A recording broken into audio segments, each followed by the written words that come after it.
Hello, this is Amjad Lagari, and today is the lecture number 3 of chapter number 7, and that is inflation, unemployment, and business cycles. So, in this chapter, we will discuss about the economic impacts of inflation, how inflation impacts on the economy. So, I have divided this impact into two parts.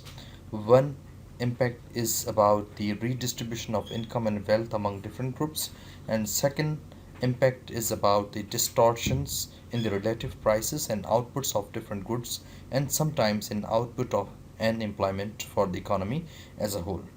तो आपकी जो inflation है उनकी economic आपकी जो economy है उस पर क्या इम्पेक्ट आते हैं या उनके जो इकोनॉमिक इम्पेक्ट्स क्या हैं इन्फ्लेशन के। तो मैंने दो पार्ट्स में इसको डिवाइड किया है। डिस्ट्रीब्यूशन जो आपका इम्पेक्ट आता है, दूसरा आपका आता है डिस्टॉर्शन इम्पैक्ट। तो रिडिस्ट्रीब्यूशन में आपकी जो इनकम या वेल्थ है वो डिफरेंट ग्रुप्स में किस तरीके से डिवाइड होती है, उन पे क्या इफेक्ट आता है। और डिस्टॉर्शन मीन्स आपकी जो आउटपुट है डिफरेंट गुड्स एंड सर्विसेज का और एम्प्लॉयमेंट है उस पर क्या फ़र्क आता है। So first of all we will discuss about the redistribution. Redistribution helps some people and hurts some others while leaving many people largely unaffected. Who gets hurt and who benefits? तो इसमें से कौन जो है वो हर्ट होता है, किसको नुकसान होता है, किसको बेनिफिट होता है जब आपकी रीडिस्ट्रीब्यूशन ऑफ इनकम होती है, वेल्थ होती है अकॉर्डिंग टू द इन्फ्लेशन। इसमें आपकी दो टाइप्स की इनकम्स आ जाती हैं, एक आपकी नॉमिनल इनकम और दूसरी real income. So there is the difference between nominal and real income. Nominal income is the number of dollars received as wages, rent, interest और profits. जो भी आपको सैलरी मिलती है, प्रॉफिट मिलता है, रेंट मिलता है, इंटरेस्ट मिलता है, वो आपकी नॉमिनल इनकम है। लेट्स सपोज आपको 10,000 जो मिल रहे हैं या 20,000 मिल रहे हैं, $30,000 या रुपीज़ मिल रहे हैं, वो आपकी नॉमिनल इनकम है। रियल इनकम क्या है? Real income is the measure of the amount of goods and services nominal income can buy. It is the purchasing power of nominal income or income adjusted for inflation. आपकी 10,000, 20,000, 30,000 rupees या dollars आपकी जो nominal income है उसमें से आप कितनी चीज़ें ख़रीद सकते हैं, वो आपकी रियल इनकम है। लेट सपोज आपकी इनकम तो वही है, सेम है, अब इन्फ्लेशन बढ़ गई, कल जो चीज़ जो है वो $50 की मिल रही थी आज $100 की मिल रही है। कल आप दो वो प्रोडक्ट्स जो थी आप $50 की दो ख़रीद सकते थे, आज एक ख़रीद सकते हैं क्योंकि वो उसकी प्राइस बढ़ गई है, आज वो $100 की हो गई है। तो it means your real income और your purchasing power has decreased. So that is called the real income. We can find out the real income by dividing nominal income by price index in hundreds.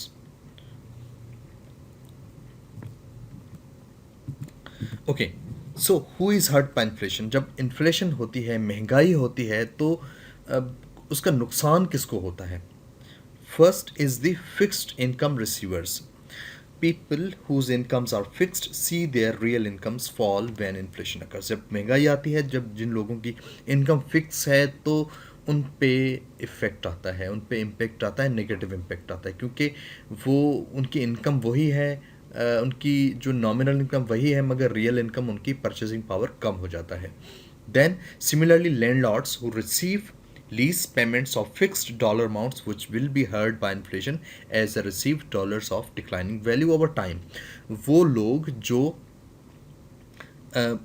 Lenders हैं, मतलब जो land करते हैं, कर्ज देते हैं, banks आ जाती हैं, इंडिविजुअल्स भी आ सकते हैं उसमें।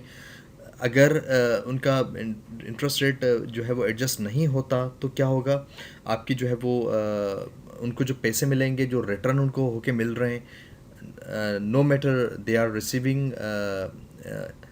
more in money in the form of interest, but the purchasing power of that money will be decreased, उनका जो परचेजिंग पावर है वो डिक्रीज हो रहा है, क्योंकि उनको पैसे वही मिल रहे हैं मगर महंगाई बढ़ गई है, प्राइस जो है प्रोडक्ट्स और सर्विसेज की इंक्रीज हो गई हैं, तो उसकी वजह से क्या होगा, जो परचेजिंग पावर होगा वो कम हो जाएगा.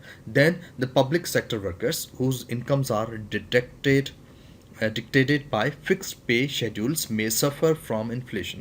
जो पब्लिक सेक्टर वर्कर्स हैं, गवर्नमेंट जो एम्प्लॉइज़ हैं, अगर उनकी जो इनकम है वो फिक्स है, ठीक है, वो महंगाई के हिसाब से नहीं बढ़ती, तो क्या होगा, ऑब्वियसली उनकी जो रियल इनकम है, जो रियल मनी है, उस पर इफेक्ट आएगा. Then minimum wage workers and families living on fixed welfare incomes also will be hurt by inflation. जो कुछ वर्कर्स हैं, लेबरर्स हैं, फैमिलीज़ हैं, जो गवर्नमेंट की तरफ से उनको अगर कोई फिक्स्ड वेलफेयर इनकम मिलती है, ठीक है, तो अगर इन्फ्लेशन बढ़ेगी तो उनकी जो इनकम तो वही फिक्स है, मगर प्राइसेस बढ़ जाएंगी प्राइसेस की, तो obviously their purchasing power will be hurt, their purchasing power will be decrease and ultimately they will be affected. Then we have savers. Anticipated inflation hurts savers. जो लोग savers हैं, saving करते हैं, ठीक है, different in form of money या दूसरे जो भी उनके जो एसेट्स हैं, तो ऑब्वियसली उनको भी जो है इन्फ्लेशन बढ़ने की वजह से इम्पेक्ट आएगा, उन पे नेगेटिव इफेक्ट आएगा. Let's suppose a house hold में save $1,000 in a certificate of deposit in a commercial bank of savings and loan association at 6% annual interest. But if inflation is 13%, as it was in 1980, let's suppose, the real value or purchasing power of that 1000 will be cut to about 938 by the end of the year.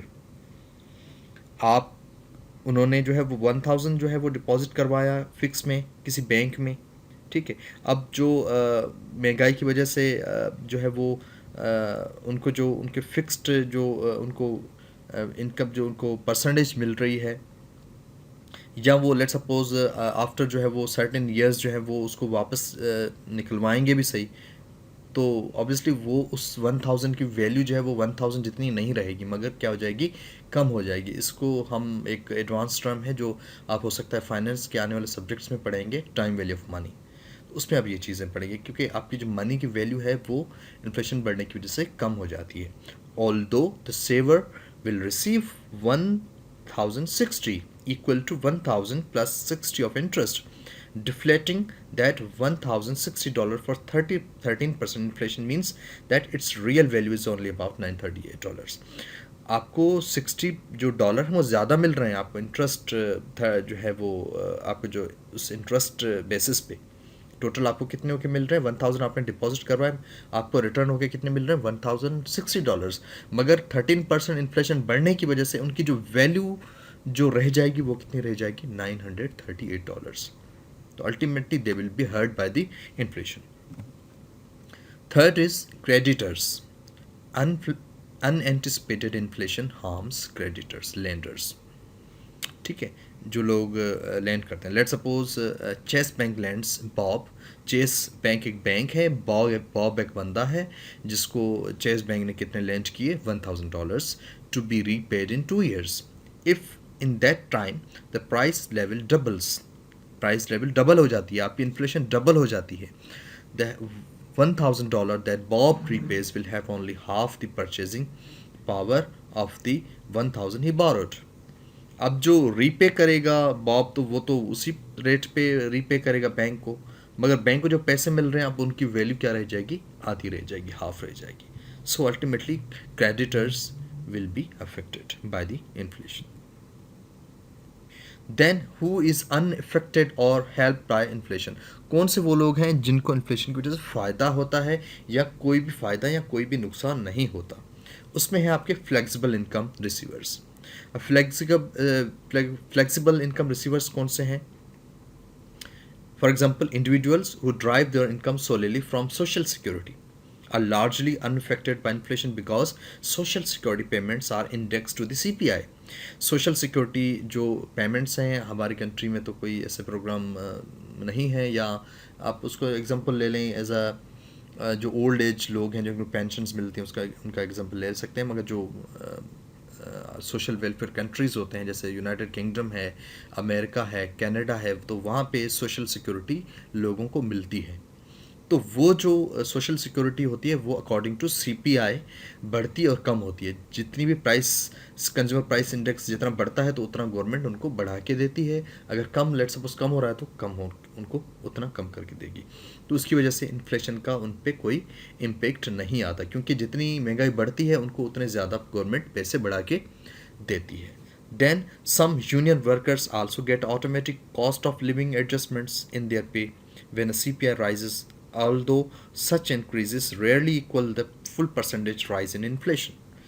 दूसरे वो जो union workers हैं तो उनको भी जो है वो लेट सपोज किसी कोई फैक्ट्री है, वहाँ पे वर्कर्स काम कर रहे हैं, उनकी कोई यूनियन है, उन्होंने कोई एग्रीमेंट किया हुआ है कि आप जो है महंगाई होगी तो आप हमें जो है वो उस हिसाब से कॉस्ट ऑफ लिविंग एडजस्टमेंट, जो आपके बेसिक एक बेसिक सैलरी का एग्जांपल उठा लें, वो आपकी जो है उस हिसाब से बढ़ेगी।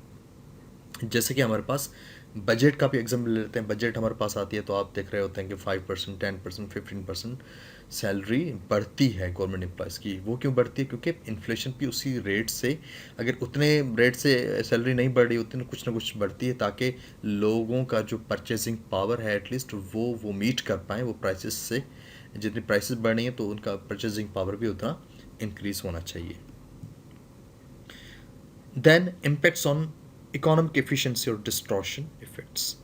अब आपकी जो इकोनॉमिक एफिशिएंसी है उस पर क्या इम्पेक्ट आते हैं या उसके डिस्टॉर्शन इफ़ेक्ट्स क्या हैं? एफिशिएंसी इम्पेक्ट्स क्या हैं? Inflation impairs economic efficiency because it distorts prices and price signals. आपकी ऑब्वियसली प्राइसेस जब बढ़ जाती हैं तो आपकी इकोनॉमिक एफिशिएंसी पे भी फ़र्क आएगा। Let's suppose in a low inflation economy, if the market, low inflation economy कौन सी है? जहाँ पे एक सर्टेन अमाउंट की इन्फ्लेशन जो है, हम लास्ट लेक्चर में डिस्कस करके आए थे कि आपकी एक सर्टेन परसेंटेज हर साल पे लोगों को पता होता है एंटिसिपेटेड इन्फ्लेशन, इतनी इतनी इन्फ्लेशन बढ़ेगी। In a low inflation economy, if the market price of a good rises, both buyers and sellers know that there has been an actual change in the supply or demand conditions for that good and they can react appropriately. Buyers sellers को पता है कि इतनी inflation बढ़ेगी तो वो क्या करते हैं, अपनी प्राइसेस सेट कर लेते हैं। सेलर्स इतनी प्राइसेस बढ़ा लेते हैं, बायर्स को भी पता है कि हमें इतनी प्राइसेस जो है वो बढ़ेंगी, तो वो आगे से डिमांड कर सकते हैं अपने एम्प्लॉयर से, आप हमारी इतनी इनकम, सैलरीज, वेजेस बढ़ाएं। But in the high inflation economy, it's harder to distinguish between changes in relative prices and changes in the overall prices level. मगर जो हाई इन्फ्लेशन इकोनॉमी है वहाँ पे अंदाज़ा लगाना थोड़ा मुश्किल हो जाता है कि आपकी जो है कितनी इन्फ्लेशन जो है वो बढ़ेगी या नहीं बढ़ेगी। Second, inflation also distorts the use of money. Inflation बढ़ने की वजह से ऑब्वियसली जो आपकी रियल इनकम है या नॉमिनल इनकम है उस पर भी फ़र्क आएगा और उसके यूज़ को भी इफ़ेक्ट आएगा। जितना जो है वो इन्फ्लेशन बढ़ेगी तो लोग जो है वो उतना कम जो है वो खर्च करेंगे ऑब्वियसली, ठीक है। Then third one is distortionary effect of inflation on taxes. अब टैक्सेस पे क्या आता है? Let's suppose part of the tax code is written in dollar terms. एक आपका टैक्स कोड है कि इतने डॉलर्स आपको पे करने हैं for certain price. When the price rise, the real value of tax paid rises even though real incomes में हैव नॉट चेंज्ड। आपकी जो जितनी प्राइसेस बढ़ती हैं तो उस हिसाब से लेट सपोज आपको एक टैक्स है कि आपको 10% टैक्स पे करना है ऑन दी सेल प्राइस। अब सेल प्राइस पहले 30 रुपीज़ थी या $30 थी, अब $40 हो गई है। अब पहले जो है वो $3 आप 10% के हिसाब से पे कर रहे थे, अब कितने पे कर रहे हैं? $4 पे कर रहे हैं। तो आपका क्या हुआ? टैक्स भी उस हिसाब से क्या हुआ? बढ़ गया। तो इसका जो है एक नेगेटिव इम्पैक्ट आया इन्फ्लेशन की वजह से टैक्स पे, क्योंकि ऑल्दो आपकी रियल इनकम नहीं बढ़ रही, वो तो उतनी है मगर आप टैक्स ज़्यादा पे कर रहे हैं। सो we can conclude the economic impact of inflation in the words that the gently rising price level provides the best climate for healthy income economic growth. अगर आपकी प्राइस लेवल जो है वो थोड़ा बहुत बढ़ा है तो it is good for the economic growth, but a careful analysis of the evidence suggests that low inflation has little impact on productivity or real output. By contrast, galloping inflation or hyperinflation can harm productivity and redistribute income and wealth in an arbitrary fashion. Little आपकी जो लो inflation है उसका इतना impact नहीं आएगा आपकी productivity पे, real output पे, मगर जब गैलोपिंग या हाइपर इन्फ्लेशन आपकी इकोनॉमी में आती है तो आपकी प्रोडक्टिविटी भी हर्ट होती है और रीडिस्ट्रीब्यूशन ऑफ इनकम वेल्थ भी हर्ट होती है. So it's all about the economic impact of inflation. Thank you.